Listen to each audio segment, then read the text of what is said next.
दुरे शवार जो बात कहने आई थी वो कहकर चली गई। आपस में लड़ने का क्या फायदा है? अरे अम्मी, मैं इसको यही समझाने की कोशिश कर रहा हूँ, लेकिन बहन है, भाई के लिए बुरा लग रहा है इसे।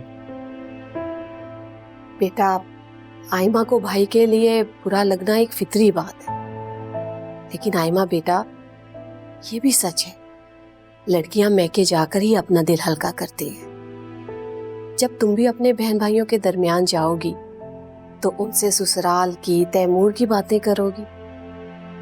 बच्चियां अपनी हर अच्छी बुरी बात अपनों से ही शेयर करती हैं, लेकिन बड़ों का भी फर्ज बनता है कि उनकी बुरी बातों की सलाह करके उन्हें वापस भेजें। आयमा बेटा, हम दुरे शहवार की हमायत नहीं कर रहे, मैं उसी को समझा रही थी।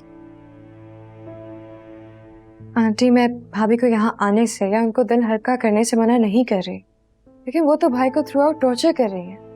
यहाँ पे, घर पे, हनीमून पे वो भाई को जलील करने का कोई मौका नहीं छोड़ती। आखिर भाई का कसूर क्या है? किस बात की सजा दे रही है वो उन्हें? बेटा, मैं उसे समझाऊंगी। गिला तो हमें आप लोगों से करना चाहिए। आप लोगों को सब कुछ बताकर शादी की थी, लेकिन तब भी भाभी का रवैया भाई के साथ ठीक नहीं। आयमा जिस पे पड़ती है वही जानता है। अगर तुम दुरे शवार की जगह पे होती तो शायद तुम भी ऐसे ही रिएक्ट करती। बिल्कुल ठीक कहा आपने, जिस पे पड़ती है वही जानता है। लेकिन माजरत के साथ तैमूर, मैं आपकी बहन जितनी सेल्फिश नहीं। मैंने भी सब कुछ जानकर आपसे शादी की थी। सब मालूम था कि जिन चीज़ों की मैं आदी हूँ, जानती थी कि वो सहूलियात मुझे यहाँ नहीं मिलेंगी। लेकिन अब जब मैं वो चीज़ें फेस कर रही हूँ तो मुझे भी मुश्किल हो रही है।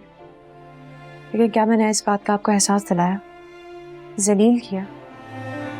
नहीं ना, क्योंकि आपसे शादी का फैसला मेरा था, तो कॉम्प्रोमाइज भी मुझे ही करना है।